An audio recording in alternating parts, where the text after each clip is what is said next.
రక్షిస్తారు. మేము కూడా లోపలికి వెళ్ళి ఆ సమాధిలో మోకరించి ప్రార్థన చేసి బయటకు వచ్చి, ఎందుకంటే అది ఖాళీ సమాధి, ఆయన అక్కడ లేడు. మనం మొదట చదువుకున్నాం, మీరు సజీవుడైన వాడిని మృతుల్లో ఎందుకు వెతుకుతున్నారు? ఆయన మృతుల్లో లేడు, ఆయన ఎక్కడున్నాడంట? సజీవుడైనాడు. ఆయన చనిపోయాడు, పాతిపెట్టబడ్డాడు, కానీ సజీవుడై తిరిగి లేచాడు. దీనివల్ల మనకు ఒక నిరీక్షణ. మనం ఎందుకు ఈస్టర్ సెలబ్రేట్ చేసుకుంటున్నాం? చాలామంది అనుకుంటారు, యేసుప్రభు చనిపోయాడు, మా దేవుడు లేచాడు, హ్యాపీ అందరూ. అది కాదు, ఆయన పునరుద్ధానుడయ్యాడు, సంతోషమే. మనకు అన్నిటికన్నా ముఖ్యమైన సంతోషం ఏంటంటే 1 కొరింథీ 15:20 నుంచి చదువుకుందాం.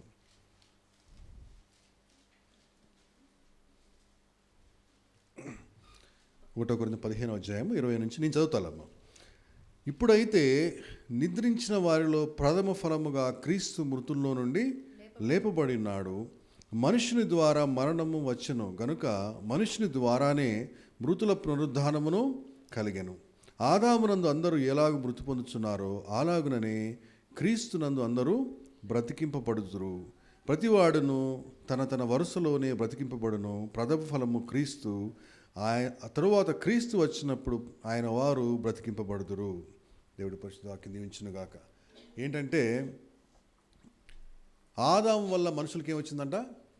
మరణం వచ్చింది. మనుషుల్ని దేవుడు సృజించినప్పుడు చనిపోవాలని మనుషుల్ని ఎప్పుడు సృజించలేదు. మనుషులు సృజించింది ఎందుకంటే యుగయుగములు దేవదూతల్లాగా జీవించాలని మనిషిని సృజించాడు. ఆదాము అనే వ్యక్తికి అసలు చావు అనేది లేదు. ఒకవేళ ఆదాము అవ్వ కనుక పాపం చేయకపోయి ఉంటే కనుక వాళ్ళ సంతానమైన మనకు కూడా మరణం అనేది ఉండేది కాదు. మనం కూడా యుగయుగాలు సజీవులుగా ఉండేవాళ్ళం.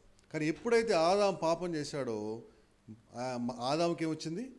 మరణం వచ్చింది.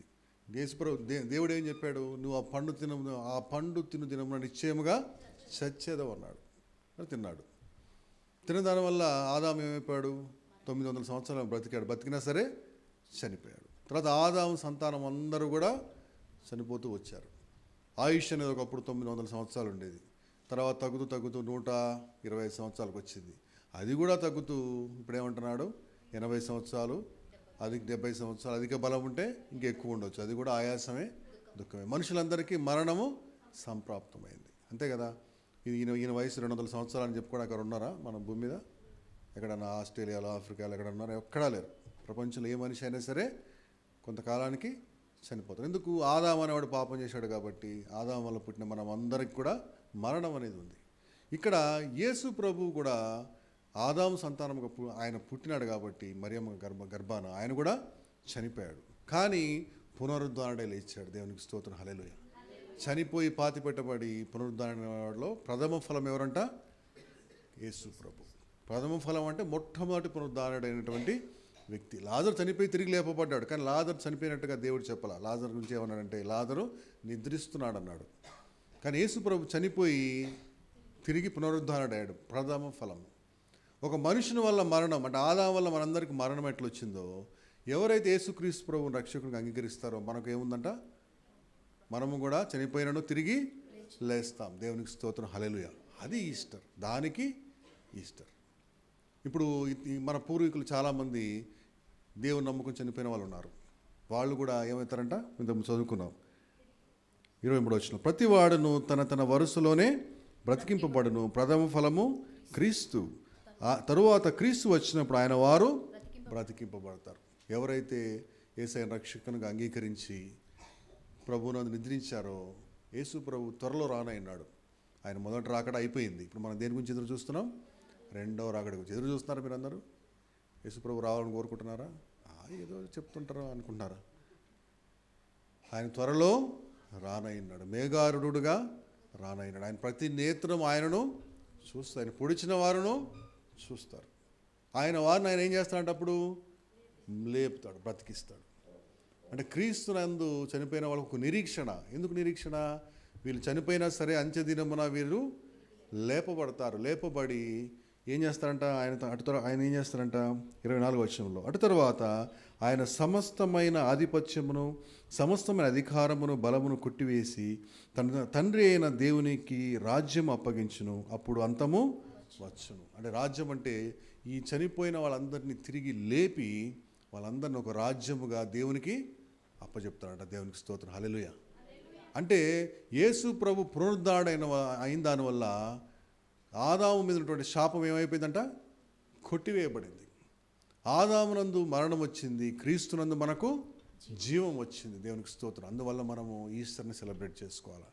ఎందుకు మనం ఈస్టర్ రోజు ఇక్కడ మనం కూడి మనం మహింపరచాలి, దేవుని స్తుతించాలంటే ఏదో ఆచార రీతిగా అన్ని జనులుగా ఏదో చేసినట్టుగా మనం కొత్త బట్టలు వేసుకొని హ్యాపీ ఈస్టర్ అని చెప్పి సాయంత్రానికి తాగి, అది కాదు. దానివల్ల ఏంటంటే అది దానివల్ల ఎవరికి ఉపయోగం లేదు. మనం మర్మాన్ని ఆలోచించాలి. ఎందుకు ఈస్టర్? అవును, ఆదాము వల్ల మరణం సంక్రమించింది. మరణించే మనుషులకి జీవించడం ఎంత గొప్పతనం కదా. ఎవరైనా చనిపోయారంటే చాలా బాధపడతారు కదా, చాలా ఏడుస్తారు. కానీ ఆ వ్యక్తి బతికొచ్చాడు అనుకోండి, ఎంత సంతోషం ఉంటుంది. మనం పేపర్లు అక్కడిక్కడ చదువుకుంటూ ఉంటాం, ఆ వ్యక్తి చనిపోయాడు అనుకున్నారు, 2 సంవత్సరాల తర్వాత వచ్చి తలుపు పెట్టాడని చెప్పేసి. అప్పుడు ఆ కుటుంబీకులకు ఎంత సంతోషం ఉంటుంది.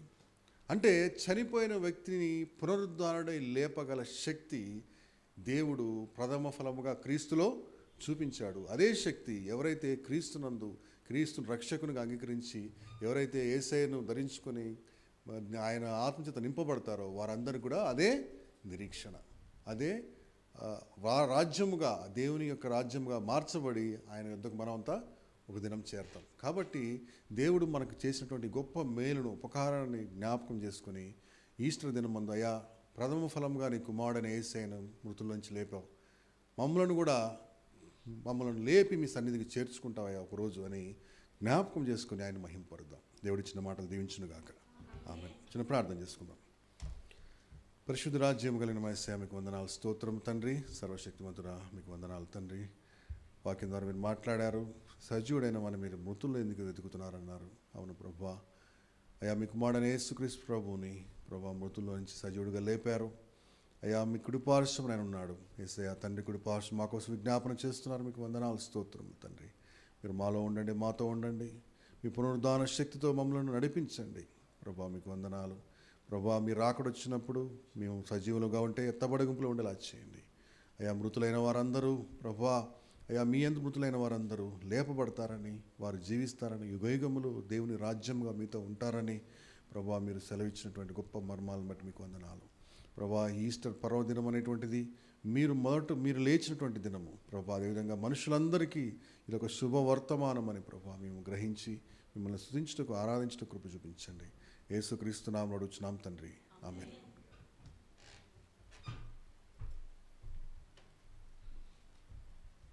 Praise the lord. హల్లెలూయా, హల్లెలూయా. దేవుని మాటలు అర్థమైనాయా? మీకు అర్థం కాలేదా? ఎంతమందికి అర్థమైనాయి? Praise the lord, God bless you. అర్థం కాకపోతే చెప్పిన మాటలన్నీ ఏమైపోతాయి? వ్యర్థం అయిపోతాయి. ఏ మాట కూడా దేవుని వాక్యములో ఉన్నటువంటి ఒక్క మాట ఒత్తైనా, సున్నైనా, పొల్లైనా కానీ ఏది కూడా వ్యర్థము కాదు. అందుగురించే యేసయ్య ఏమంటున్నాడంటే, ఆకాశమును, భూమిని, సముద్రమును, దానిలోని సర్వమును గతించిపోవునేమో, కానీ నా మాటలలో ఒక ఒత్తైన, సున్నైన, పొల్లైన తప్పిపోవడానికి వీలు. ప్రైజ్ ది లార్డ్, హల్లెలూయా. లేఖనాలు చెప్పినట్లుగా ఆయన పునరుద్ధానుడై తిరిగి లేచినటువంటి దినం ఈ దినము. పునరుద్ధానం ఉందని ఎంతమంది నమ్ముతున్నారు? నమ్మట్లే కొంతమంది. దేవునికి నమ్ముతున్నారా? నమ్ముట నీ వలనైనట్లయితే నమ్ము వారికి సమస్తము సాధ్యము. పునరుద్ధానం ఉన్నది. అందుగురించే పాపముల చేత, అపరాధముల చేత చచ్చిన మనలను క్రీస్తు యేసులో బ్రతికించి తిరిగి లేవడానికి కృపనిచ్చాడు. దేవునికి మహిమ కలుగునుగాక. హల్లెలూయా. మానవునికి ఎన్ని మరణాలు ఉన్నాయో తెలుసా? ఎన్ని మరణాలు ఉన్నాయి? ఇక్కడ ఉండాలి, అక్కడ అనుకున్నాడు చెప్పండి. ఎన్ని మరణాలు ఉన్నాయి చెప్పాలి. ఎన్ని? 2 మరణాలు ఉంటాయి. దేవునికి మహిమ కలుగునుగాక. హల్లెలూయా. ఒకటేమో శరీర సంబంధమైన మరణం, రెండవది ఆత్మ సంబంధమైనటువంటి మరణం. ఆ మరణము లేకుండా మనకి చేశాడు. దేవునికి మహిమ కలుగునుగాక. హల్లెలూయా.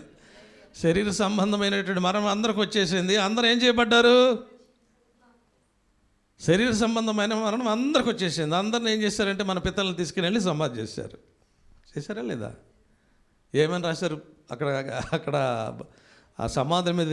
ఏం రాశారంటే, ఏం రాశారు? ప్రభునందు నిద్రించెను. దేవునికి మహిమ కలుగునుగాక. హల్లెలూయా. శరీర సంబంధమైన మరణం అయిపోయింది వాళ్ళకి. ఇక ఆత్మ సంబంధమైనటువంటి మరణము ప్రభువులు నిద్రించినటువంటి వారికి లేదు. ఎట్లా రుజువు? మత్తయి సువార్త 27వ అధ్యాయం. మత్తయి సువార్త క్లుప్తంగా మనం మాట్లాడుకుందాం. మత్తయి సువార్త 27వ అధ్యాయం 52 నుండి చదువుకుందాం. 52 నుండి చదువుకుందాం. సమాధులు తెరవబడెను, నిద్రించిన అనేక మంది పరిశుద్ధుల శరీరములు మాత్రమే లేచను. దేవునికి మహిమ కలుగును గాక. హల్లెలూయా. వీరికేమి లేదు, వీరికేమి లేదు, రెండవ మరణము లేదంతే. యేసయ్య అందుగురించే మనకి రెండవ మరణము లేకుండా చేయడానికే, మీరు పాపముల చేత అపరాధముల చేత చచ్చిన వారిగా ఉన్నారు కాబట్టి శరీర సంబంధమైన మరణం అందరికి వస్తుంది, ఆత్మ సంబంధమైన మరణం మీకు లేదు. ఎవరికి ఉండదన్నమాట ఆత్మ సంబంధమైన మరణం? దేవునికి కాదు. ఇక్కడ చదువుకున్నాం, పరిశుద్ధులందరూ శరీరములు సమాధులలో నుండి లేచెను. దేవునికి మహిమ కలుగును గాక. హల్లెలూయా. లేచి ఏం చేసినాయి అంట? సమాధుల్లో లేపబడినటువంటి వారందరూ పరిశుద్ధులందరూ లేపబడ్డారు. మనం కూడా ఒక దినం రాబోతుంది, ఒక దినం వచ్చినప్పుడు మనం కూడా ఏం చేస్తామంటే, సజీవులుగా ఉన్నటువంటి వాళ్ళు ఏమో అట్లా ఉంటండి, మొదట ప్రభువులు నిద్రించినటువంటి వారు మొదట లేస్తారట, తర్వాత ఏమో సజీవులమైనటువంటి మనం కూడా లేస్తామట. ఇక్కడ ఏమంటే, ఇక్కడ ఏముందంటే పరిశుద్ధులందరూ కూడా లేపబడ్డారు. లేపబడి పరిశుద్ధ పట్టణమునికి వెళ్ళి పరిశుద్ధులందరికీ కనబడ్డారట. అక్కడెక్కడ ఎవరు ఉన్నారు? వాళ్ళ తాత ఉండొచ్చు, వాళ్ళ నాయన ఉండొచ్చు, వాళ్ళ అక్క ఉండొచ్చు, వాళ్ళ చెల్లి ఉండొచ్చు. ఎవరు వీళ్ళు? పరిశుద్ధులు. లేపబడిన వారు ఎవరు? పరిశుద్ధులు. ఎక్కడికి వెళ్ళారు వీళ్ళు? పరిశుద్ధ పట్టణానికి వెళ్ళారు. పరిశుద్ధ పట్టణం అంటే ఎక్కడ ఉంటుంది? అది పరిశుద్ధ పట్టణం ఎక్కడ ఉంటుందంటే అది దాన్నే పరదేశు అంటారు. దేవునికి మహిమ కలుగును గాక. హల్లెలూయా. పరదేశులోకి వెళ్ళి పరిశుద్ధులందరినీ చూశారట. దొంగతో ఏం చెప్పాడు యేసయ్య? నేడు నీవు నాతో కూడా పరదేశంలో ఉంది. ఈయన్ని కూడా పట్టుకుపోయాడు. ఒక్క క్షణంలో మారిపోయాడు. మన జీవితాలు కూడా మార్చబడాలి. ఈ లోకము శాశ్వతమైనటువంటిది కాదు, అశాశ్వతమైనటువంటి లోకంలో మనం ఉన్నాము. అందుచేతనే ప్రథమ ఫలముగా పునరుద్ధానం ఉన్నదా లేదా అని చెప్పడానికే ప్రథమ ఫలముగా పునరుద్ధానముగా ఎవరు లేపబడ్డారు? ఇప్పుడు దాకా చదువుకుని ఎవరు లేపబడ్డారు? యేసయ్య ప్రథమముగా పునరుద్ధానం అయ్యాడు. తర్వాత తన వరుస ప్రకారం చదువుకున్న చూడండి. ఇప్పుడు కొరింథీయులకు రాసిన పత్రిక 15వ అధ్యాయంలో 20 వచ్చిన చదువుదాం, ముగిచ్చేస్తాను. ఇప్పుడైతే ఎవరంట? నిద్రించినటువంటి వారిలో ప్రథమ ఫలముగా క్రీస్తు మృతులలో నుండి లేపబడి ఉన్నాడు. మనుషుని ద్వారా మరణం వచ్చింది. ఏ మనుషుని ద్వారా మరణం వచ్చింది చెప్పాలి? ఏ మనుషుని ద్వారా మరణం వచ్చింది? అందు గురించి దానికి సాదృశ్యంగా వాక్యం ఎక్కడుంది? రోమీయులకు రాసిన పత్రిక 5వ అధ్యాయము 12వ వచనంలో ఉంది. ఏమని? రోమీయులకు రాసిన పత్రిక 5వ అధ్యాయం 12వ వచనం ఏముందంటే, ఇట్లుండగా ఒక మనుషుని ద్వారా పాపం వచ్చింది. పాపం ఎందుకు వచ్చింది? ఒక మనుషుని ద్వారా పాపము. ఆజ్ఞ అతిక్రమించాడు, పాపం వచ్చింది. నువ్వు ఆజ్ఞ అతిక్రమిస్తే నీకు కూడా పాపమే. నేను ఆజ్ఞ అతిక్రమిస్తే నేను కూడా పాపమే. ఆజ్ఞ అతిక్రమం ఏంటంటే దేవుడు చెప్పినటువంటి మాట మనము వినకపోవటమే పిల్లారా. ఆయన చెప్పింది చేయకపోవడమే, ఆయన చెప్పింది చేయకోకుండా మానేయటమే, అదే ఆజ్ఞ అతిక్రమం అంటే. ఆజ్ఞ అతిక్రమమే పాపము. అవ్వ ఆదాముకి ఒక ఆజ్ఞ ఇచ్చాడు, అతిక్రమించారు, అది పాపంగా మారిపోయింది. ఆ పాపం ఏమైందంట? చదువమ్మా.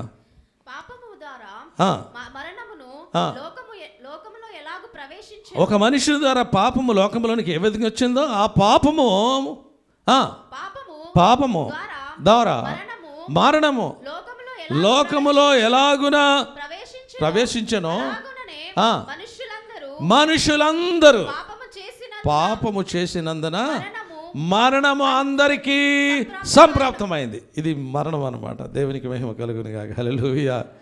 ఇంతకుముందు చెప్పబడినట్టుగా ఒకవేళ ఆదాము పాపం చేయకపోతే కనుక మరణము ఎవరికి ఉండేది కాదనుకుంటా. దేవునికి మహిమ కలిగి ఉండేది కాకుంటే ఇప్పుడు మరణం అయితేనే ఇన్ని కథలు జరుగుతూ ఉన్నాయి ఇక్కడ హైదరాబాద్లో కానీ సిటీల్లో కానీ అక్కడ కానీ ఇక్కడ కానీ. అసలు మరణం లేకుంటే ఎట్లా ఉండేదో పరిస్థితి, జనాలు ఎట్లా ఉండేవాళ్ళో, ఎట్లా నాకు మరణమే లేదు నాకు సావే లేదు అనుకుంటా ఇది ఎట్లా తిరిగేవాళ్ళు. దేవునికి మహిమ కలుగునుగా. హల్లెలూయా. అందు గురించి చెప్పేలారా మనుషులందరికీ సంప్రాప్తమైంది. మొదటి మరణం పునరుద్ధానం ఎప్పుడు జరిగిందంటే యేసయ్య చెప్పండి, యేసయ్య సిలువ వేయబడినప్పుడు సమాధులు తెరవబడినాయి. అది పునరుద్ధానం. అదే చనిపోయినట్టు వారందరూ కూడా తిరిగి లేస్తారు. మళ్ళీ ఎప్పుడు జరుగుతుందట? మళ్ళీ ఎప్పుడు జరుగుతుందట? చూడండి, దేవుని వాక్యం చూద్దాం. మొదటి దశలోనికి రాసిన పత్రిక 4వ అధ్యాయం 13వ వచనం చదువుకుందాం. మొదటి దశలోనికి రాసిన పత్రిక 4వ అధ్యాయం 13వ వచనం. సహోదరులారా, ఇతరుల వలె ఎవరి గురించి? నిద్రించున్న వారి గురించి నాకు ఇష్టం లేదు. మృతి పొంది ఏం చేయాలి మనం ఇప్పుడు? ఈ దినం ఏంటి? 2023 సంవత్సరాల క్రితమే యేసు ఆయన పని ప్రారంభించి ముగించి సమాధి చేయబడి మృత్యుంజయుడి తిరిగి లేచిన దినము. దేవునికి మహిమ కలుగునుగాక. లేచాడని మనం ఏం చేయాలా? నమ్మాలి. కొంతమంది నమ్మటం లేదు. నమ్మకపోతే కనుక క్రీస్తు కూడా మనకు తిరిగి లేచేవాడు కాదని ఆ కొరింథీ పత్రికలో రాసింది. మనం నమ్మాలి, తిరిగి లేచాడు. మనం కూడా పరిశుద్ధులంగా దేవుని బిడ్డలుగా చేయబడి ఆయన రక్తం చేత కడగబడి పాపము నుండి శాపము నుండి విమోచించబడిన వారమై పరిశుద్ధపరచబడినటువంటి వారమై మనం పరిశుద్ధులుగా ఉన్నప్పుడు మొదటి మరణము అందరికీ వస్తుంది, రెండవ మరణము లేనే లేదు. దేవునికి మహిమ కలుగును గాక. హల్లెలూయా. అందు గురించి ఇక్కడ ఏమంటున్నాడంటే, ప్రియులారా,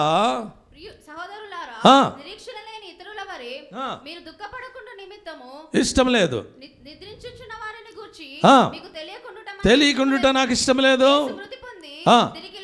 యేసు మృతి పొంది తిరిగి లేచనని నమ్మిన ఎడల అదే ప్రకారం యేసులో నిద్రించిన వారు, ప్రభువులో నిద్రించిన వారు, భక్తి కలిగి నిద్రించిన వారు, యేసులో నిద్రించిన వారిని ఏం చేస్తాడంట? ఆయనతో కూడా వెంట పెట్టుకొని వస్తాడట. దేవునికి మహిమ కలుగునుగాక. ఎవరిని? ప్రభువులో నిద్రించినటువంటి వారిని. సమాధులు తెరవబడతాయి, ఆయన వెంట పెట్టుకొస్తాడు. మనం అందరం కూడా సరే ఇప్పుడు వచ్చేస్తుంది అనుకుందాం. ఇప్పుడు వచ్చేస్తున్నాడు ఆయన, మేఘాల మీద వస్తున్నాడు అనుకుందాం. నమ్ముతున్నారా? చెప్పాలి. నమ్ముతున్నారా? చేతి పైకి ఎత్తున్నారు, కిందకి ఎత్తున్నారు. నమ్మటమా? నమ్మొద్దా? ఆయన మేఘాల మీద వచ్చేస్తాడు అనుకుందాం. మృతుల్ని ఆయన లేపి పట్టుకొచ్చారు అనుకుందాం. ఈ పునరుద్ధాన దినం కదా, ఇది ప్రభు దినం కదా, ఈస్టర్ దినం కదా. ఒక ఆయన వచ్చారు కాబట్టి ఆయనతో పాటు వాళ్ళు కూడా వస్తారేమో. మనమందరం సజీవులుగా ఉన్నాం. ఏం చేయాలి ఇప్పుడు మనం?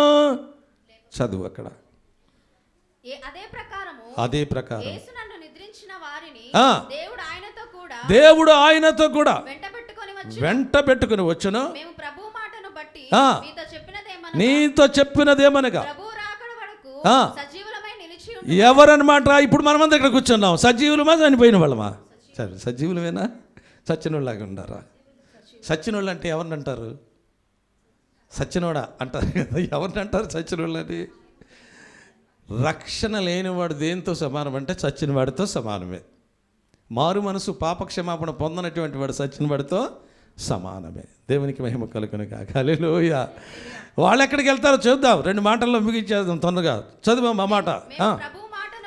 ప్రభువు మాటను బట్టి మీతో చెప్పినదేమనగా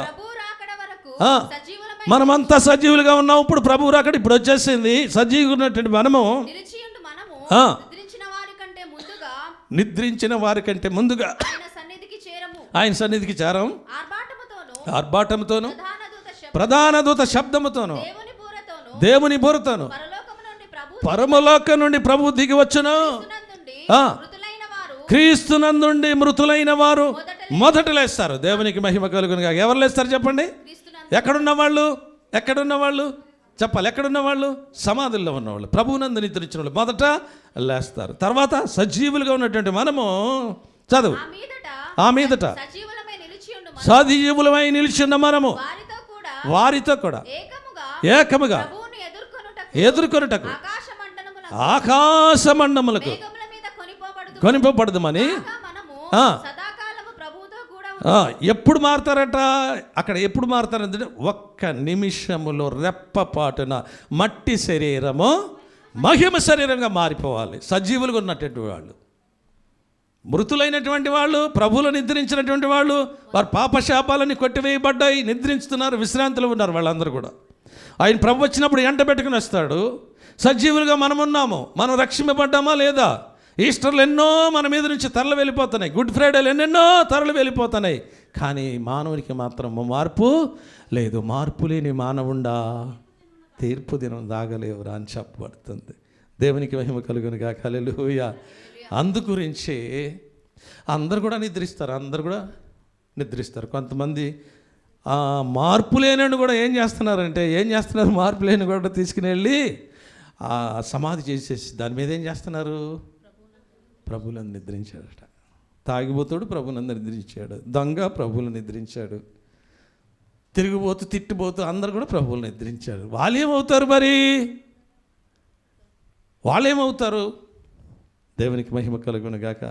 దానియేలు గ్రంథం 12వ అధ్యాయం 2వ వచనంలో ఉంటుంది ఏమవుతారో. దానియేలు గ్రంథం 12వ అధ్యాయం 2వ వచనం చదువుకుందాం. చదవాలి, త్వరగా ముగించేద్దాం. మరియు సమాధులలో నిద్రించు అనేకులు, ఆ సమాధులను నిద్రించు ఎవరు? వీళ్ళు చెప్పండి. అనేకులు ఎవరున్నారు చెప్పండి?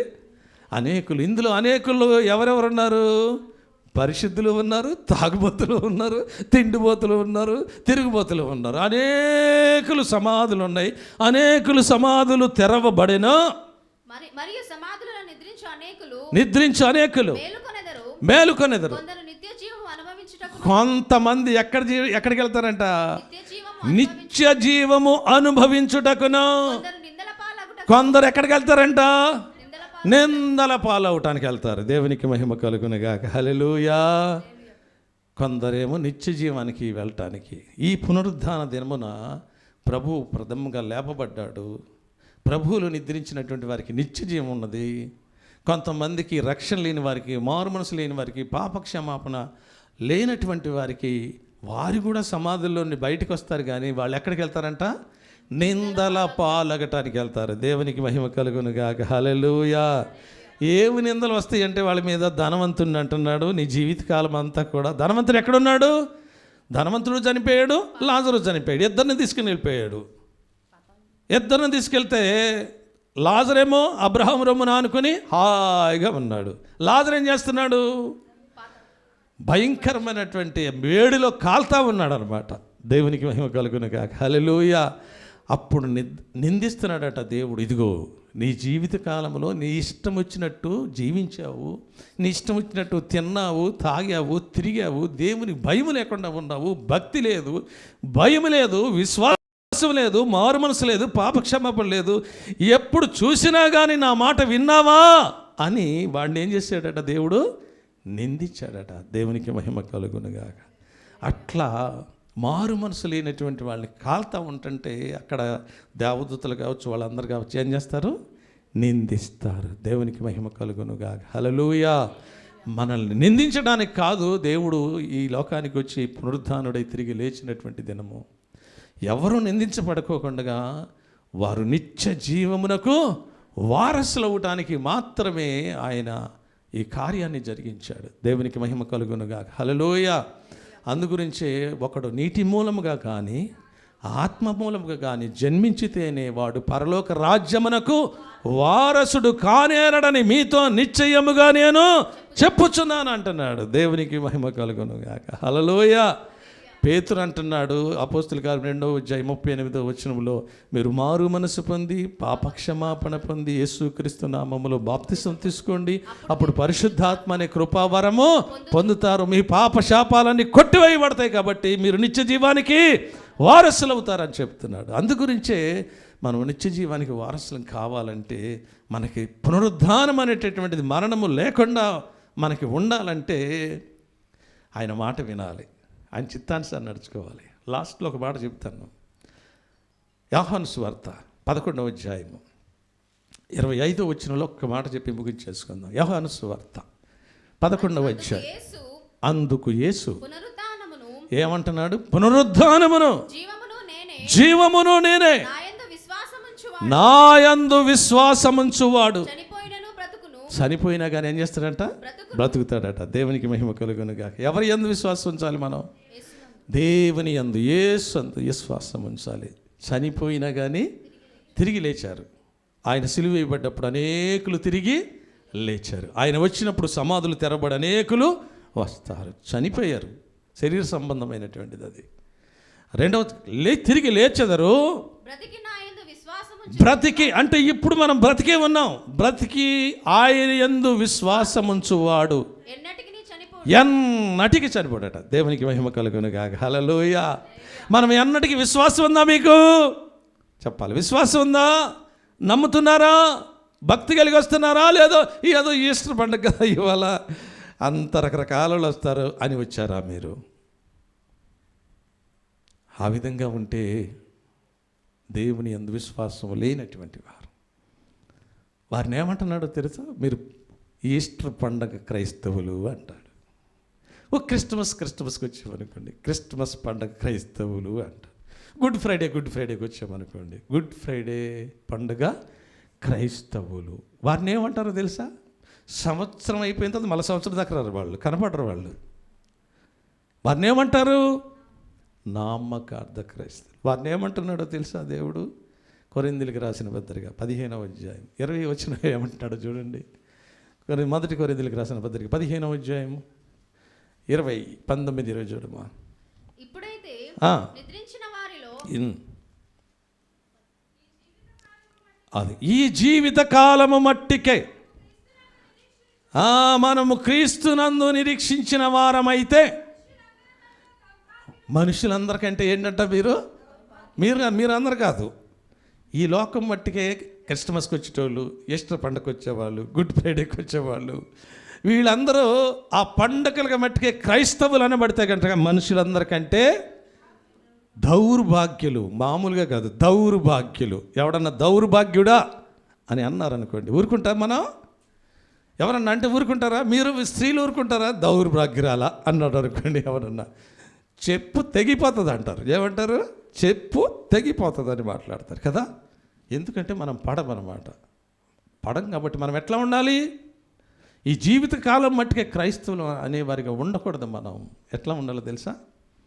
మన జీవితకాలం అంతా, మన బ్రతుకు దినములన్నీ ఆయన రాక పర్యంతరం కూడా ఆయన యందు విశ్వాసం ఉంచి, ఆయన యందు నమ్మకం ఉంచి, ఆయన చెప్పినట్లుగా పునరుద్ధానమును జీవమును నేనే, నా యందు విశ్వాసం ఉంచు వానికి ఎప్పుడు మరణమా ఉండదు. దేవునికి మహిమ కలుగునుగాక. హల్లెలూయా. అట్టి కృపలో ఈస్టర్ దినాన మనం అందరం కూడా సంతోషానందంతో ఆయన కృపలో సాగిపోయి, ఆయన యందు విశ్వాసం ఉంచి, భక్తి కలిగి, భయం కలిగి, ఆయన దాచి ఉంచిన మేలులు, దివ్యనులు, ఆశీర్వాదాలు పొందుకొని, అంత మాత్రమే కాకుండా ఆయన ప్రభు వచ్చినప్పుడు ఒకవేళ సజీవులుగా ఉంటే మనం ఏమైపోవాలి? మనం సజీవులుగా ఉంటే ఆయన వచ్చినప్పుడు ఏమైపోవాలి? మట్టి శరీరము మహిమ శరీరముగా మారిపోవాలి. ఎట్లా మారిపోద్ది అంటే, మట్టి అంతా ఇక్కడ మట్టి అయిపోద్ది, తెగి మహిమ శరీరం గప్పమని ఎగిరిపోయి ఆయన దగ్గరికి వెళ్తుంది అనమాట. దేవునికి మహిమ కలుగునుగాక. ఎక్కడికి తీసుకెళ్తాడట? యోహాను సువార్త 14వ అధ్యాయం. యోహాను సువార్త 14వ అధ్యాయం మొదటి వచనం చూడు. మీ హృదయములను కలవరపడనీయకుడి, దేవుని యందు విశ్వాసం ఉంచుచున్నారు, నా యందు కూడా విశ్వాసం ఉంచుడి. నా తండ్రి ఇంట అనేక నివాసములు కలవు, లేని ఎడల మీతో చెప్పదును కదా, మీకు స్థలము సిద్ధపరచ వెళ్ళుచున్నాను. నేను వెళ్ళి మీకు స్థలము సిద్ధపరిచి నేనుండు స్థలములలో మీరును ఉండులాగా మరలా వచ్చే నేను మిమ్మలను బాబా. దేవునికి మహిమ కలుగునుగాక. ఎక్కడ పెడతాడు వాళ్ళని తీసుకెళ్ళి? ఆయన ఉండే స్థలం పక్కనే కూర్చోండి. వీళ్ళందరూ నా కుమారులు, వీళ్ళందరూ నా కుమార్తెలని వాళ్ళకి ఎంతో గొప్ప గౌరవం కదా. ఆయన పక్కన కూర్చుంటే ఆయన ఉండే స్థలంలో మనం ఉండేటువంటి మామూలు విషయం కాదు కదా. అందుగురించి మనం విశ్వాసం ఉంచాలి, భక్తి కలిగి ఉండాలి, భయం కలిగి ఉండాలి, ప్రార్థించుకోవాలి, దేవుని బిడ్డలుగా ఈ లోకంలో జీవించాలి. అట్టి కృపలో సాగిపోవటానికి దేవుడు తన కృపను మనందరిపైన నిండుగా మెండుగా కుమ్మరించి ఈ ఈస్టర్ దీవెనలు, ఆశీర్వాదాలు అనుగ్రహింపచేసి మిమ్మల్ని, మీ కుటుంబాలను బహుగా దీవించి ఆశీర్వదించునుగాక. ఆమేన్. తలలు వంచి చిన్న ప్రార్థన చేసుకుందాం. పరిశుద్ధుడైన తండ్రి, జీవము కలిగినటువంటి మా యేసయ్య, కోట్ల కొద్ది వందనాలు చెల్లిస్తుంటున్నాం. నీ మహాకృపలో ఎంతవరకు మీరు మా మధ్యలో ఉండి మాతో మాట్లాడి సమస్త నిర్వర్తించినందుకు వందనాలు. నీ బిడ్డలందరూ కూడా విశ్వాసమునకు కర్త, దాన్ని కొనసాగించి యేసు వైపు మాత్రమే చూచుచు భక్తి కలిగి భయం కలిగి నాయన నీ కృపలో సాగిపోయేవారుగా చేయండి. ప్రతి వారి గృహంలో మీరుండండి నాయన. నీకు స్తోత్రము నాయన. ఈ ఈస్టర్ దీవెనలు ఆశీర్వాదాలు ప్రతి కుటుంబానికి అనుగ్రహింపచేయండి నాయన. ప్రతి వారు కూడా నాయన నీ యందు విశ్వాసం ఉంచి నాయన పునరుద్ధాన దినమును జ్ఞాపకం చేసుకుని కృతజ్ఞతాస్తులు చెల్లించి నాయన అయానికి స్తోత్రము. నీ యందు విశ్వాసం ఉంచు వారికి ఇలాగ మరణము లేదని చెప్తున్నావు దేవా, నీకు వందనాలు. అట్టి కృపలో బిడ్డలందరినీ కూడా పేరు పేరున మీరు దీవించి ఆశీర్వదించి మహిమ పొందమని ఆది నుండి అంతవరకు ఆదిపక్షం వహించినందుకు కోట్ల కొద్ది వందనాలు చెల్లిస్తూ మహిమ ఘనత ప్రభావాలు మీకే ఆరోపిస్తూ యేసయ్య అతి పరిశుద్ధ నామములో ప్రార్థించి స్తుతించి వేడుకుంటున్నాం పరమ తండ్రి. ఆమేన్. Praise the lord.